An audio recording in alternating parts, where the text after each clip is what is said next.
Renan Bolsonaro, o filho de Jair Bolsonaro, conhecido como 04, foi alvo de uma operação da Polícia Civil do Distrito Federal sobre suspeita de estelionato e lavagem de dinheiro.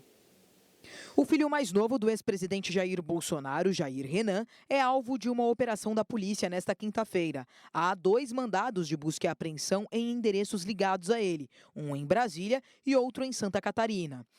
Ao todo, a Operação Nexum, realizada em conjunto pelas Polícias Civil do Distrito Federal e de Santa Catarina, cumpre 2 mandados de prisão e 5 de busca e apreensão contra um grupo de suspeito de estelionato, lavagem de dinheiro, sonegação fiscal e falsificação de documentos. O grupo agia a partir de laranjas e empresas fantasmas.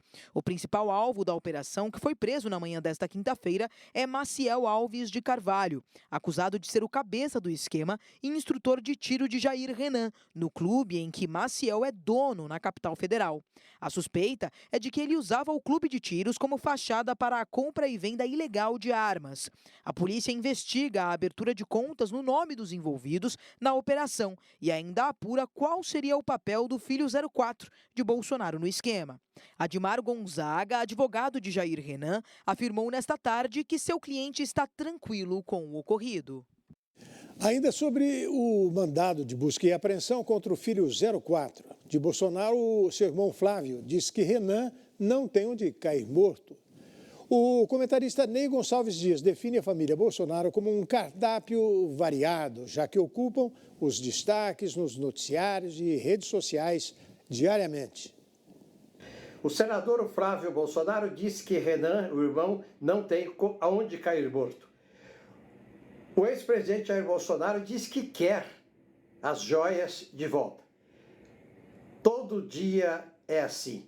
É um cardápio variado. Mesmo fora do poder, o ex-presidente Bolsonaro e os membros de sua família ocupam diariamente as primeiras páginas dos jornais e o destaque das redes sociais. Pois bem, o governo parece sentir-se confortável com isso, porque entende que isto representa um desgaste ao ex-presidente, que é cotado como principal cabo eleitoral da oposição nas eleições municipais de 2024. Mas as pesquisas não dizem isso. A última pesquisa da Quest, 43% aprovam o ex-presidente Jair Bolsonaro. Com relação à declaração do senador Flávio Bolsonaro de que o Renan não tem onde cair morto, a senhora ex-mãe, dona Cristina, que é mãe do Renan, era assessora parlamentar, ela recebia R$9 mil, mas há pouco tempo ela fez uma transação comercial, uma movimentação financeira de cerca de 9 milhões. E ela comprou em Brasília uma residência há pouco tempo por cerca de 3 milhões de reais. Certamente, o doutor César Bittencourt, advogado do Mauro Cid, se ele propôs hoje uma confissão de Mauro Cid ao ministro Alexandre de Moraes, esta confissão não tem valor jurídico, no sentido de benefício de atenuação de pena. Confissão não diminui pena.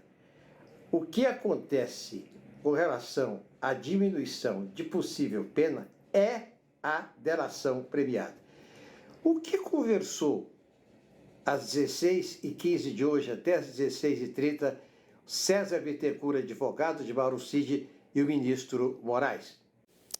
Nesta quinta-feira, o Senado Federal aprovou a medida provisória que reajusta o salário mínimo e amplia a faixa de isenção do imposto de renda. Ontem, a proposta também foi sancionada na Câmara dos Deputados. Com o reajuste, passa a valer o salário mínimo no valor de R$ 1.320. O texto entrará em vigor a partir de 1º de janeiro de 2024. A votação foi quase unânime para a fixação do novo salário mínimo. Ontem, na Câmara dos Deputados, o placar foi de 439 votos favoráveis e 1 voto contrário. No começo, a medida provisória tratava apenas do aumento do salário mínimo. Publicado em 1º de maio, o texto reajustou o valor de R$ 1.302 para R$ 1.320, ou seja, um aumento de R$ 18. A ideia com a proposta feita inicialmente pelo presidente Luiz Inácio Lula da Silva é que, por meio deste decreto, seja estabelecido um padrão que acompanhe a inflação mais o PIB, para assim ser estabelecida uma política permanente de valorização do salário mínimo, acompanhando esses indicadores anualmente. O relator da proposta na Câmara ressaltou que, com essa fixação, será possível diminuir as desigualdades sociais e será uma forma de padronizar uma política pública que vai beneficiar a todos os brasileiros. Momento de resgate da política de valorização do salário mínimo. Ao estabelecer o salário mínimo pela medida provisória 1172 em R$ 1.320, o governo Lula já propôs a essa casa a retomada da política de aumentos reais do salário mínimo, porque este valor já incorpora um aumento real em relação à inflação de 2022. O salário mínimo responde melhor a esta necessidade de diminuir as desigualdades do que qualquer outra política no nosso país. O único voto contrário foi do deputado Luiz Lima, do PL do Rio de Janeiro. Mas logo em seguida ele se justificou e disse que havia votado errado. Votei ali no painel contra o aumento do salário mínimo. É claro que eu não sou contra o aumento do salário mínimo. Foi um erro que eu quero justificar aqui e dizer que eu quero sim lutar para que o aumento do salário mínimo seja sempre equiparado e superior ao aumento da inflação no nosso país. Okay. Então, portanto, deputado Luiz Lima, do Rio de Janeiro, vota sim a favor do aumento do salário mínimo. Obrigado. Também foi incluído na proposta a ampliação da faixa de isenção do imposto de renda, que era discutida em outra matéria. A proposta foi aprovada na Comissão Mista do Congresso. De acordo com o texto, quem ganha até R$ 2.640 por mês não pagará imposto de renda, valor equivalente a 2 salários mínimos. Atualmente, esta isenção é de R$ 1.903.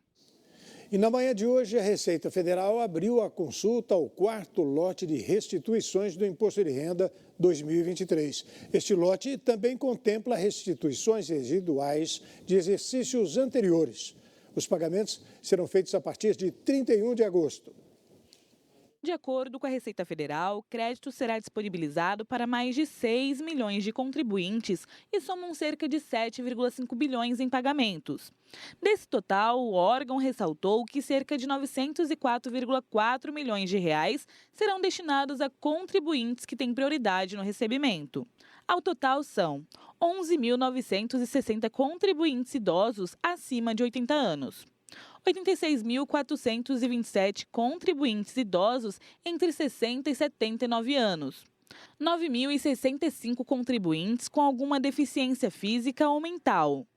30.453 contribuintes cuja maior fonte de renda seja o magistério. 219.288 contribuintes que receberam prioridade por terem utilizado a declaração pré-preenchida ou optado por receber a restituição via Pix. Além disso, o fisco também deve pagar cerca de 6,6 bilhões de reais a mais de 5 milhões de contribuintes, não prioritários, que entregaram a declaração até o dia 29 de maio deste ano. Os pagamentos das restituições do IR 2023 serão feitos em 5 lotes. O 4º lote inicia agora, no próximo dia 31 de agosto, e o último começará em 29 de setembro. Para saber se a sua restituição está disponível, basta acessar a página da Receita Federal, na internet, e clicar na opção Meu Imposto de Renda. Em seguida, é só clicar em Consultar a restituição e verificar a data que o seu pagamento estará disponível. E daqui a pouco, Conar arquiva processo contra a montadora por comercial com cantora Elis Regina. Fim do parcelamento sem juros no cartão de crédito deve prejudicar consumidores, lojistas e até a economia brasileira. O Brasil News volta daqui a pouquinho com esses e outros destaques. Até já.